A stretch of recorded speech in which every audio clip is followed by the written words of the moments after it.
नमस्कार।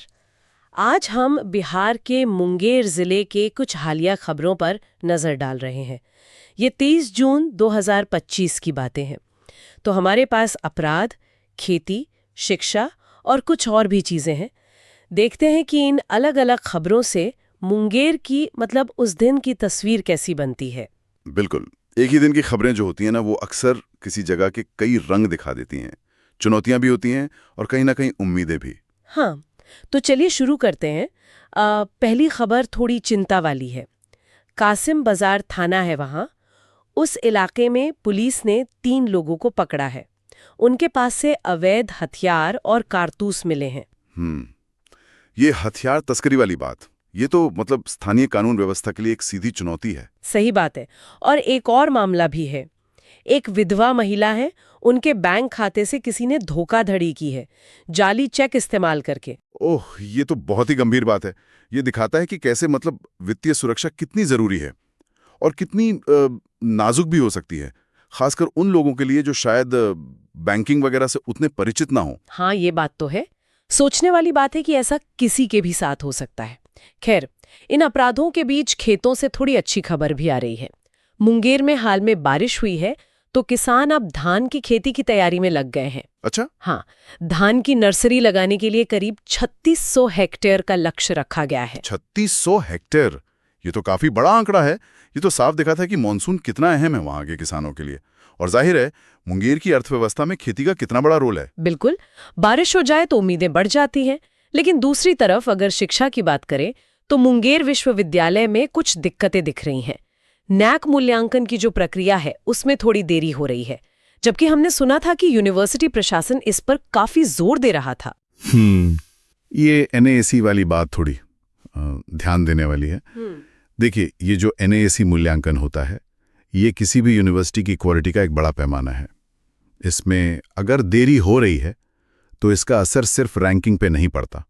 यूनिवर्सिटी की साख, उसको मिलने वाले फंड्स और सबसे जरूरी वहां पढ़ने वाले छात्रों का भविष्य, सब पर असर पड़ सकता है। हाँ, ये तो है।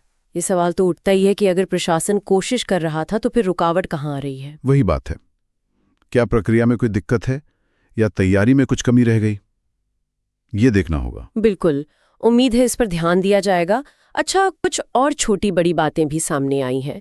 एक दुखद खबर है, पेट दर्द से परेशान एक युवक ने आत्महत्या की कोशिश की। ओह, ये बहुत दुखद है। हाँ, और दूसरी तरफ प्रशासनिक लेवल पर देखें तो हिंदुस्तान अखबार बता रहा है कि रेल पुलिसिंग को बेहतर करने के लिए जिला प्रशासन को 2 स्कॉर्पियो गाड़ियां और एक मोटरसाइकिल मिली हैं। अच्छा, ये तो पुलिसिंग सुधारने की तरफ एक कदम है। हाँ, और साथ ही प्रशासन जो है वो आने वाली कावड़िया यात्रा के रूट की तैयारी भी कर रहा है। हाँ, ये कावड़िया यात्रा तो बहुत बड़ा आयोजन होता है।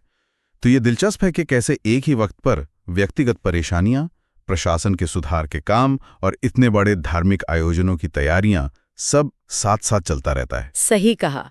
पुलिस को गाड़ी मिलना मतलब सुरक्षा बेहतर करने की कोशिश और कावड़िया यात्रा की तैयारी, ये दिखाता है कि प्रशासन को कितनी बड़ी व्यवस्था देखनी पड़ती है। बिल्कुल।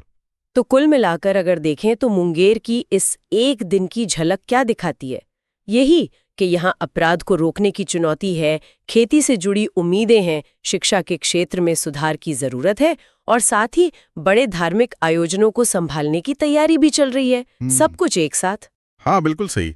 ये सारी खबरें मिलकर एक जिले की मतलब उसकी बहुआयामी तस्वीर पेश करती हैं। प्रशासन को देखिए कितने अलग अलग मोर्चों पर काम करना पड़ रहा है।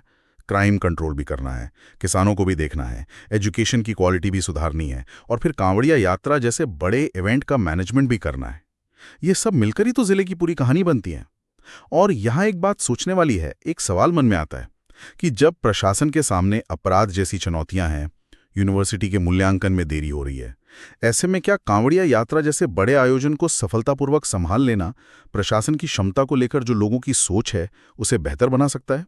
मतलब क्या एक चीज की सफलता दूसरी कमियों पर पर्दा डाल सकती है या एक सकारात्मक छवि बना सकती है? ये सोचने वाली बात है।